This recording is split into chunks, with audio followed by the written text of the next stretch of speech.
Olá pessoal, professor Eduardo Senna aqui e vamos para mais uma aula de Teoria do Direito. No encontro de hoje teremos a ocasião de falarmos sobre a escola de exegese. Essa é uma das três escolas modernas cuja compreensão é indispensável para nós termos a leitura mais adequada do positivismo jurídico presente em Hans Kelsen. E assim como as outras escolas, exegese vai ter alguma relação, alguma herança ali com o chamado positivismo jurídico. Mas vamos por partes, vamos com calma e no primeiro momento vamos analisar o que significa, qual que é, enfim, a essência da escola de exegese. Pois bem, exegese vem de uma palavra em grego que significa levar para fora. Pegar algo que está implícito e tornar explícito. Uma outra leitura possível significa extrair o máximo de sentido a respeito de algo.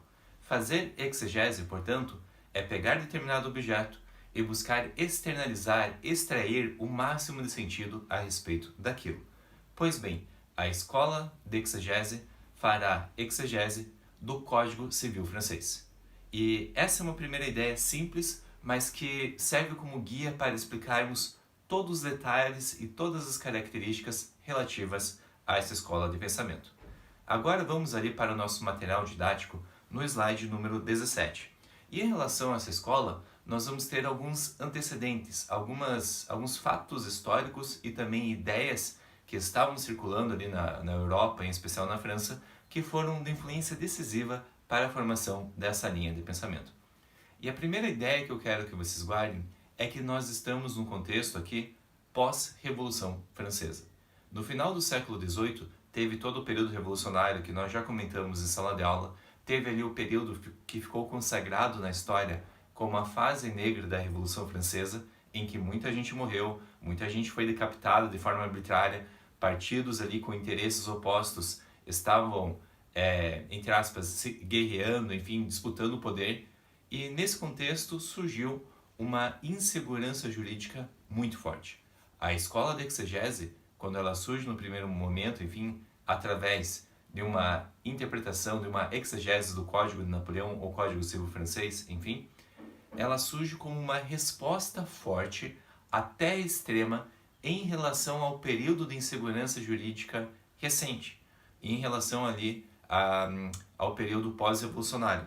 E nesse contexto, o que a escola de exegese vai se propor a assegurar é uma sólida segurança jurídica. E isso poderia ser feito através de uma firme aplicação de leis escritas presentes em determinado código, que será, enfim, nosso Código Civil francês, que mais tarde receberá o nome ali de Código de Napoleão. Além disso, quero mencionar para vocês outros antecedentes que ajudam a formar as ideias próprias da escola de exegese. Um primeiro antecedente que eu falo é que estamos aqui com uma influência da escola racionalista que tinha a proposta de realizar um direito sistemático. Havia então, portanto, a ideia de formar um movimento, enfim, um movimento codificador. Qual que é a ideia disso? Não é apenas criar leis escritas, criar códigos, mas criar, assim como os teóricos justnaturalistas modernos, um sistema lógico coerente de normas que conseguisse dar conta da realidade, dar conta de todos os casos possíveis na realidade. Vimos que Leibniz foi um teórico que fez essa tentativa de criar um sistema jurídico perfeito, não conseguiu, e aqui na escola de exegese nós teremos uma nova tentativa de fazermos isso. Enfim, busca de segurança jurídica é certeza, já mencionei para vocês, a influência ali do justnaturalismo moderno, e menciono também que nesse contexto havia uma série de pressões políticas que ensejou o desenvolvimento dessa forma de pensamento. Em especial, que Napoleão, assim que assumiu o poder, e depois teve a edição ali do Código Civil francês, ele decretou que apenas o direito escrito seria objeto de ensino nas universidades. Questão ali de filosofia do direito, direito canônico, questão, enfim, relativos a costumes, tudo isso foi afastado da formação dos juristas, que passaram a estudar e aprender exclusivamente o direito escrito. Essa escola, característica importante que eu mencionarei para vocês agora, se desenvolveu em torno desse chamado Código de Napoleão. que foi uma legislação, enfim, são 600 e poucos artigos, né, que decorreram, enfim, foram frutos de 102 reuniões, nas quais os maiores juristas da época participaram para deliberar a respeito das questões concernentes a direito civil. E dessas reuniões, Napoleão participou da maior parte delas, né? Deu ali, acho que 56, 57 reuniões da elaboração dessa legislação civil que passou a ser aplicável na época. E nessas reuniões, dizem os historiadores que Napoleão dirimia as principais controvérsias existentes entre os juristas. Às vezes ali, enfim, duas cabeças estavam pensando diferentes e Napoleão chegava lá com uma resposta de um dilema jurídico que ambas as partes ficavam satisfeitas com aquela elucidação, né? Claro, uma especulação histórica que nós podemos fazer, e isso é especulação, é que, considerando que ele já era chefe de Estado, já tinha ali um império, detém toda aquela coisa de uma figura forte de Napoleão, em que ele próprio se curou, enfim, para compreendermos exegese, temos que compreender um pouquinho de Napoleão. Essa figura soberba que era o Napoleão, de fato, implicou e afetou um pouco a construção dessa chamada escola de exegese. E nesse contexto, uma especulação que fazem é que nas reuniões ele tinha muitos puxa-sacos, né? Que qualquer coisa que ele falava, assim, o pessoal, nossa, que genial, somente uma grande mente poderia ter chegado numa solução jurídica nesse sentido, né? E assim, Napoleão participava das reuniões e ele chegava lá e dava sugestões, fazia apontamentos que eram considerados com bastante peso em relação aos debates que estavam sendo desenvolvidos. Pois bem, foi formada a escola de exegese, foi feito o código da escola de exegese, ou, na verdade, o Código Civil francês, que depois passou a se chamar Código de Napoleão, e depois a escola de exegese se formou em torno da interpretação do Código de Napoleão. Desculpe a breve confusão ali, mas ficou claro agora. E a escola de exegese, os juristas que fazem parte dela, nada mais eram do que intérpretes que buscavam extrair o máximo de sentido possível em relação a esses 600 e poucos artigos da legislação civil francesa. E como que eles faziam isso? Talvez vocês já tenham visto aqueles códigos comentados, legislação comentada, que eles pegam aqueles artigos e começam a desdobrar o significado de palavra por palavra, também comentando ali algumas decisões, para extrair o máximo de sentido possível. O que a escola de exegese faz? Os intérpretes dela, com destaque a um autor chamado Portales, eles começavam a comentar, fazer exegese da legislação de Napoleão, e nisso rendiam obras que tinham lá 10 volumes, 30 volumes, até 40 volumes. Eu acho que o autor que escreveu o máximo ali, enfim, bateu nessa casa, ou deu 38, 39 e tal, mas foi um número extremamente considerável. E imagine ali cada volume com 500 páginas. E assim, eles buscavam desdobrar o máximo de sentido, extrair o máximo de significado, com uma ideia de que aquele Código Civil francês, com poucas normas, pudessem dar conta de todos os fenômenos da realidade. Na verdade, essa ideia, que será desdobrada pelos teóricos da escola de exegese, diz respeito ali a uma pretensão de completude. Podemos ir para a tela número 18 e ali nós teremos uma pretensão de completude, que significa que todo e qualquer caso que acontecer na realidade, pretendem os teóricos da exegese, já terá uma resposta presente na legislação napoleônica. E caberia ao intérprete extrair o máximo de significado possível, desdobrando, enfim, tal, comentando a legislação, analisando a última instância para encontrar a resposta daqueles fenômenos. Não havia a possibilidade do juiz se eximir de julgar os casos que acontecem na realidade. Isso, inclusive, aparecia no artigo 4º da legislação do Código Civil francês, né, que dizia lá: o juiz deve sempre decidir. O juiz que se recusa a julgar sob o pretexto do silêncio, da obscuridade ou da insuficiência da lei, poderá ser processado como culpável de justiça denegada. Ou seja, ele sempre tem que decidir, sempre tem que responder os casos que acontecem na realidade. E isso, obviamente, não a partir de sua consciência, não a partir de uma ideia de justo natural, mas a partir da lei. E ali nesse contexto também teremos um desdobramento da frase, né? O juiz é a mera boca da lei. E nesse contexto, o que os juristas da época fazem? Buscar extrair o máximo de sentido daquilo que o Código Civil francês já falava. Pessoal, na segunda parte desse vídeo eu colocarei várias características da escola de exegese.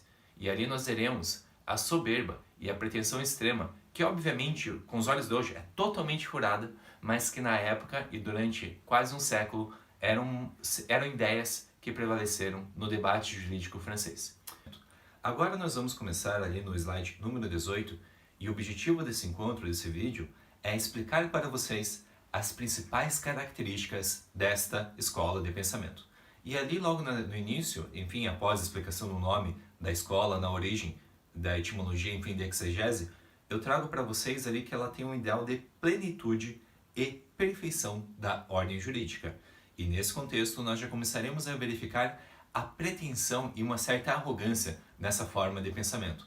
Estamos aqui no período iluminista, em que havia uma crença no otimismo da razão e que ela poderia, enfim, resolver todos os problemas, né? Os franceses, nesse contexto histórico, enfim, final do século XVIII, começo do século XIX, eles têm uma pretensão, um otimismo na razão extremamente grande. Até que alguns autores chegaram a defender que não haveria muito mais para onde a humanidade evoluir. Até que nesse período histórico houve ali a tentativa de formular uma enciclopédia, de que em 3 volumes haveria a síntese de todo o conhecimento da humanidade. Obviamente, essa é uma pretensão furada e equivocada, mas mesmo assim ilustra certa arrogância e certo otimismo da razão que é próprio da época.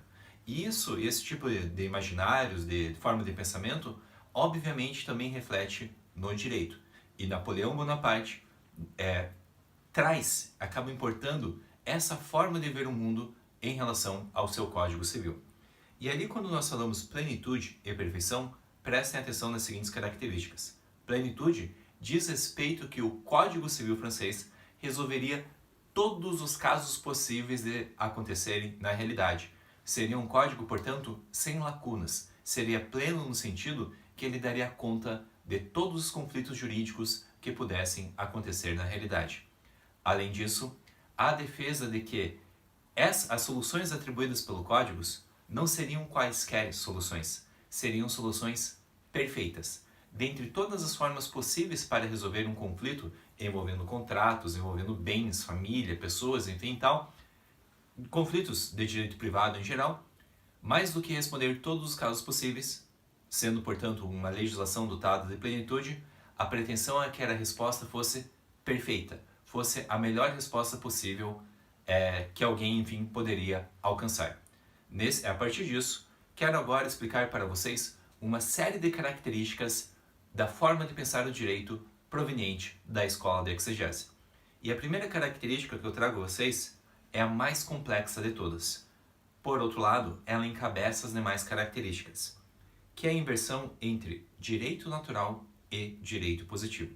O que nós vimos ao longo da história, e passando ali, enfim, pelo direito grego, pelo direito medieval e também ali pelo início da modernidade, é, via de regra, uma relação entre direito positivo e direito natural, em que o direito positivo adequado, o bom direito positivo, era aquele proveniente de uma lei natural, que era proveniente, estava conforme com o direito natural, a lei natural, e se não fosse a melhor interpretação possível dessa lei natural, seria, portanto, um direito inválido.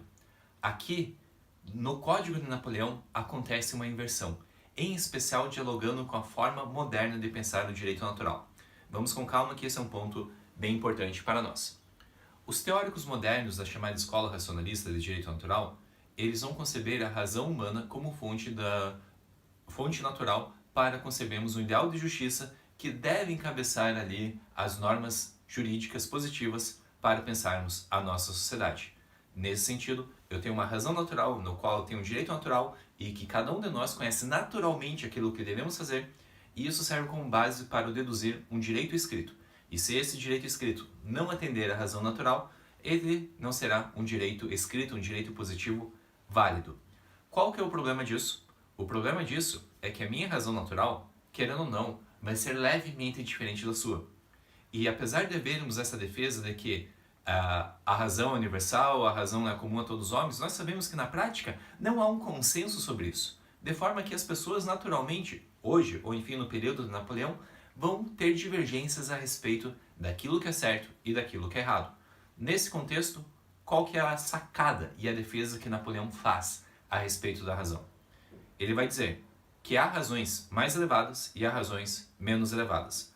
Obviamente que, enfim, por suposição, né, a razão de um acadêmico que passou a vida inteira estudando questões políticas, jurídicas, será teoricamente superior à razão, enfim, de um aborígene que vive numa tribo isolada do mundo.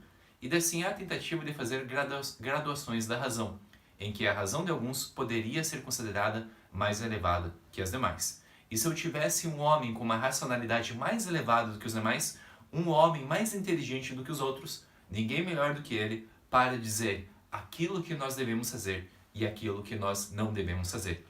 E que homem seria dotado de uma racionalidade suprema que seria, assim, em certo sentido, superior aos demais para iluminar o progresso jurídico da humanidade. Ninguém mais, ninguém menos do que o próprio Napoleão Bonaparte. E é o que ele diz. Ele, detentor de uma razão natural, que está realmente num nível de compreensão acima dos demais, e nesse sentido acaba repetindo uma característica absolutista, de que o súdito deve obedecer mesmo que ele não compreenda o porquê daquilo. Por quê? Porque a razão do soberano é superior ao do súdito, a visão de mundo do soberano é superior ao do súdito. Daí a gente pode fazer um paralelo com Thomas Hobbes aqui, né? Napoleão vai entender que ele possui uma razão natural e a razão natural dele servirá como base para a criação do Código Napoleônico do Direito Positivo. E todas as demais razões naturais, a minha, a sua e, enfim, dos teóricos da época, devem ser vistas como inferiores ao direito positivo da época que internalizou a razão do próprio Napoleão. E daí o que acontece? A inversão do direito natural com o direito positivo. O direito natural relevante, a razão relevante, já está no Código de Napoleão. E se você, ou eu, enfim, qualquer crítico, tentarmos atacar a legislação napoleônica, isso será, obviamente, inválido. Por quê? Porque a nossa razão, na perspectiva da época, é inferior à razão napoleônica. E ali tem uma grande inversão que vai servir como base para reduzirmos o direito à legalidade. Se você não concorda com aquilo que está no Código de Napoleão, se você acha que aquilo é injusto, isso decorre do fato de sua razão, a sua compreensão do mundo, ser inferior ao do legislador. Obviamente que isso é um absurdo totalitário, não digo totalitário, mas despótico nesse sentido, mas mesmo assim era uma ideia que fazia parte do imaginário da época. Portanto, a razão natural relevante já está na lei positiva e todas as demais devem ficar abaixo. Por isso que fala-se de uma inversão de direito natural e direito positivo, em que todos os direitos, as razões naturais que não são a de Napoleão, são irrelevantes perante a lei positiva. Adiante, segunda característica aqui da escola da exegese. Ali a proposta de um método de interpretação, cujo estudo a gente vai aprofundar num segundo momento, lá é um dos últimos tópicos da matéria, falaremos sobre interpretação do texto legal, mas a escola da exegese é conhecida por ter fundado o método literal e gramatical de interpretação da lei. Nesse método consiste eu pegar artigo por artigo e buscar a semântica jurídica dos termos e termos, interpretações e aplicações fiéis ao texto da lei. Esse método ficará mais claro quando, em aulas futuras, nós compararmos ele com outros métodos de interpretação. Mas por ora, guardem a ideia de que é uma interpretação estrita e fiel ao texto da lei, sem muitas inovações, sem querer esticar muitos significados, sem perguntar muito se era essa a intenção do legislador ou se, enfim, ou qual que era a finalidade a que se destinava a norma. Prosseguindo nas características, há também na escola de exegese, a terceira característica, uma ideia de completude do direito, significando que apenas o Estado pode criar direito, e o direito que ele cria, por óbvio, é um direito completo. Se nós não tivermos um direito completo proveniente do Estado, estaríamos admitindo que poderiam haver direitos concorrentes, direitos não estatais que iriam disputar a aplicação. Como isso, no contexto histórico da época até hoje, é considerado um absurdo, vamos falar que o direito estatal é completo, ele dá conta de todos os fenômenos da realidade, e se tiver alguma lacuna, alguma insuficiência normativa, o próprio direito trará instrumentos e meios para suprirmos essas lacunas, essas eventualidades. Por outro lado, já adianto a vocês, há uma impossibilidade lógica em relação a isso. É impossível, do ponto de vista lógico, isso já é uma primeira crítica à escola da exegese, de termos um direito completo. Por quê? Porque o número de casos que podem acontecer na realidade é infinito, enquanto que o número de casos que um texto legal consegue prever é necessariamente limitado, finito, e a distância entre o infinito e o finito é incomensurável. Nesse sentido, por mais que haja a pretensão de termos uma legislação completa, e isso remontando à plenitude que nós falamos um pouquinho mais cedo, essa pretensão é, em sua essência, em sua origem, já furada e fadada ao fracasso. Não tem como. Obviamente, Napoleão não previu ali, enfim, contratos via internet, inovações nas relações de consumo. Não. Ele fez ali, conseguiu prever alguns fenômenos que aconteciam na época dele. E um erro que foi feito na época é considerar que nosso direito não iria evoluir. Por outro lado, nós sabemos que o direito está em constante mutação. Novas tecnologias, novas formas de relações jurídicas, novos fenômenos que temos que lidar. Sei lá, por exemplo, no período de crise, como que eu lido, é válido ou não determinado abuso de direito de venda em que eu vou pegar o preço de um produto como um álcool em gel e jogar nas alturas. Esse tipo de fenômeno, o legislador, quando fez a norma, não tinha a previsão, né? Mas, por ficção jurídica, considerando o imaginário da época, houve a defesa de que o direito seria completo, ou seja, daria conta de todos os casos da realidade, e ali seria um direito exclusivo para regulamentar os fenômenos que acontecem na sociedade. Por óbvio, essa pretensão é furada, mas na época foi uma ideia que prevaleceu por décadas. Indo adiante, enfim, na questão, a partir dessas ideias, foi ocorrendo aquele desenvolvimento da escola de exegese que eu tinha mencionado na parte anterior dessa aula, em que os intérpretes, em especial Portales, começaram a pegar o texto do Código de Napoleão e comentar a exaustão, tentando aplicá-lo, estender o significado daquelas normas para os mais diversos casos possíveis. E ali vem uma ideia, uma quarta característica da escola de exegese, que eles vão utilizar também para fazer essa exegese, essa análise da norma, a intenção do legislador. Eles criam a ficção jurídica de que a lei diz tudo e caberia ao jurista apenas encontrar o sentido nas palavras do legislador. Uma expressão bem interessante que eu quero trazer a vocês é que o Bobbio coloca essa expressão, né? A escola de exegese, quando vai ter essa crença num legislador forte, ela será acusada de fetichismo da lei. Isso mesmo, que os teóricos da escola de exegese tinham um fetiche pela lei, a ponto de ficar manipulando aquele instrumento o máximo possível e criar certas fantasias em relação à realidade, considerando que a lei poderia resolver todos os conflitos possíveis, né? Obviamente, repito, essa é uma ideia furada, mas para a época, enfim, acabou marcando quase um século inteiro esse tipo de ideia. Outro princípio que eu vou mencionar para vocês, outra característica, quinta característica, na verdade, é o princípio da autoridade.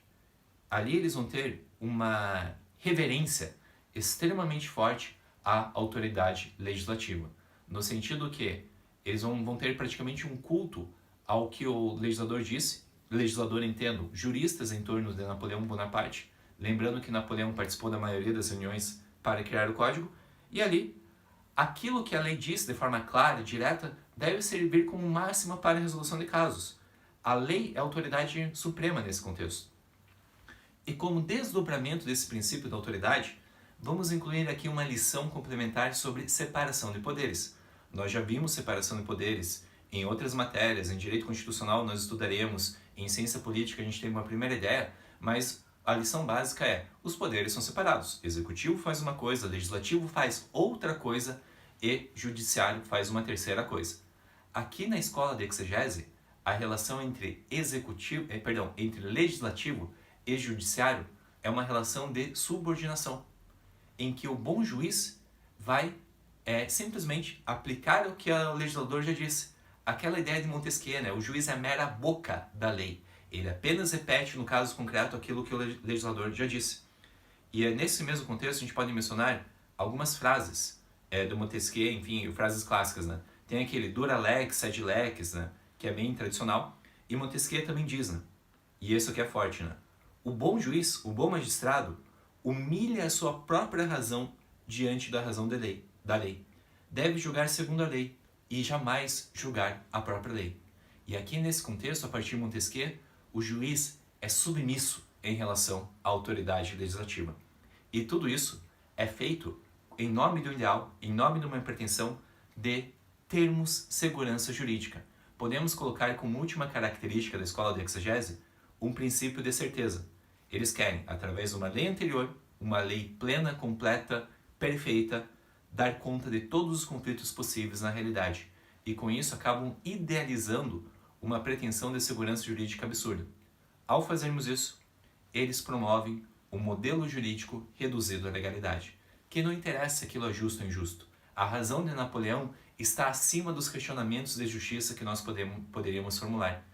E quando nós vemos a escola de exegese numa linha do tempo que vai influenciar a construção do positivismo jurídico, nós veremos algumas características fortes, né? Um rompimento entre direito e moral. Ali vamos ter uma separação, na verdade, o direito natural, a moral relevante já está presente no direito, e depois que a lei é positivada, é indiferente dos questionamentos morais em relação a isso, é colocado numa posição acima de questionamentos, acima de darmos explicações. Não cabe a nós questionar Napoleão, apenas seguir aquilo que ele já disse para nós fazermos. Também teremos uma ideia fortíssima de segurança jurídica, há uma confluência de finalidades do direito em relação ao positivismo jurídico e à escola de exegese. Ali também teremos uma questão fortíssima que diz respeito, enfim, uma confluência entre as duas teorias, positivismo jurídico e escola de exegese, quando nós analisamos a fonte, a origem do direito. E essas teorias vão divergir bastante sobre o papel da autoridade jurisdicional. Mas, por outro lado, em termos de semelhanças, há vários paralelos que podemos traçar entre as duas escolas. Pois bem, pessoal, esse foi, enfim, a lição básica sobre a escola de exegese. Qualquer dúvida, deixe nos comentários e até o próximo vídeo.